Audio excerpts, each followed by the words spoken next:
Hey you guys, it's David Jaffe, the game director at the Bartlet Jones Supernatural Detective Agency, and this is a game guide to our brand new game, Drawn to Death.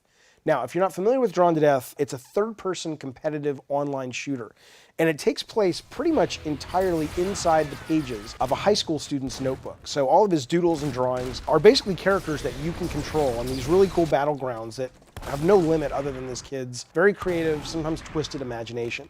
So in this guide, we'll jump into some of the nuance and meatier, deeper mechanics that really make Drawn to Death stand out and that we're really proud of to bring to the multiplayer shooter genre. So let's talk about modes for Drawn to Death that will be available on launch day. Our first couple of modes are modes that you've probably seen in similar games. We've got Deathmatch Free-for-All and we've got Team Deathmatch. If you actually start with only one other player, so a two-player game, you'll be dropped into a deathmatch mode called Brawl, which is really more like a one-on-one fighting game, and the levels themselves have been condensed and focused for only two-player battles. So when you get into ranked play with Drawn to Death, you get into core deathmatch and core team deathmatch, and this is really where the rule sets begin to differentiate themselves from other shooters.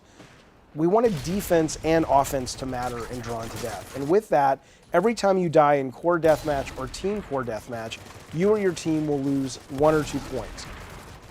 Our final mode for launch day is called Organ Donor, and Organ Donor is basically a mode where players kill each other, and in doing so, the enemy that you've just defeated drops their heart onto the battlefield. Players can pick up the hearts and have to deposit them in one of 2 bases in the level. Now the 2x base will obviously give you double the points. It takes longer to deposit a heart in a 2x base, and that 2x base is actually moving around the space of the level, and it's growing and shrinking in terms of its size. The other part of it is that the more hearts that you're carrying when you go into a deposit base affect the amount of time it takes to pull off that deposit. So it really builds this kind of risk reward and tactical thinking in terms of how many hearts you want to have with you at any time in the game in order to dominate in Organ Donor. So the characters in Drawn to Death are really one of the things that we're most proud of. Our characters are designed to be totally unique from one another and require players to really dive deep in terms of mastering each of the individual fighters in this game. A good example of that is Ninja. She's this half-woman ninja, half-shark, and her abilities could not be more different from any of the other characters in Drawn to Death. For example, her core navigation move is the ability to grapple anywhere in the level that she puts her anchor grapple onto. She can also use this grapple attack to slam into enemies. She does a little bit less damage with the grapple if she grapples into a single enemy, but then presses the fire button, which allows her to do a wider range area of attack grapple attack. Now, every character also has a pro character and a con character on the battlefield.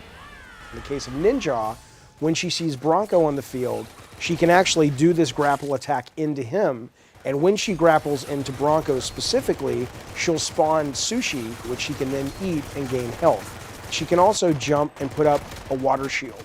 And if she puts up the water shield on a double jump, she'll actually put up a shield and do a 180 backflip. Ninja also has an anchor that can pin enemies down. This makes them easier to hit. It also takes their special weapons away for probably 20 or 30 seconds, depending on the character that you hit with.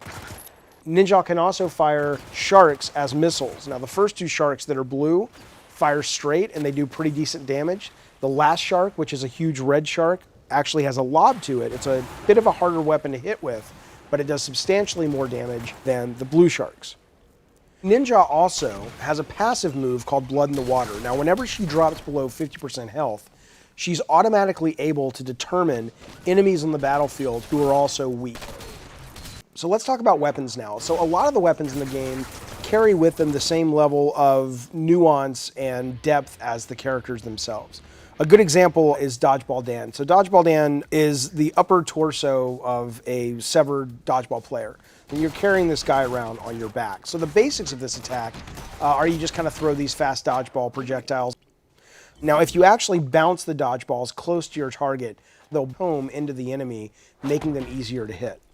Players can also sprint while they're holding Dodgeball Dan, which causes him to drag the dodgeball along the ground and charge it up, and it'll catch on fire. So if you launch a flaming dodgeball on the ground, he tosses an underhand attack at an enemy that does a little bit more damage.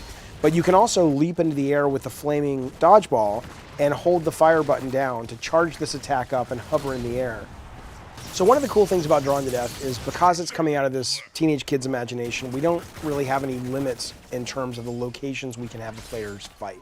One of our newest and most favorite maps is called Gladiator Graveyard, which is incorrectly kind of this mashup between Greek and Roman architecture where you're fighting with your fellow players in this gladiator arena. And what's cool about this is there's a lot of interactivity and a lot of things to discover that sometimes affect gameplay and sometimes are just fun.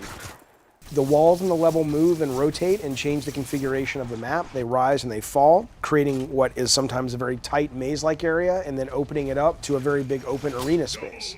There's also secrets all through the level. Some of these are gameplay secrets where if you shoot pictures of the Emperor, a crusher will come down from the ceiling and take enemies out with one giant smash. And some of these are just like sight gags. What we love is that, all throughout Drawn to Death, certainly you'll see it in Gladiator Graveyard, is the idea of just trying to shoot things and interact with things and seeing what happens. So at a high level, those are the pillars that really build and support Drawn to Death. There's so much more to discover. There's so many cool characters and so much depth and nuance and variety in the game that we hope that you'll be as excited when you're playing it as we are when we play it. And we hope this guide has really helped you get your head around the stuff that we feel makes Drawn to Death a really unique, really cool game. And thanks for your time. We appreciate it. PlayStation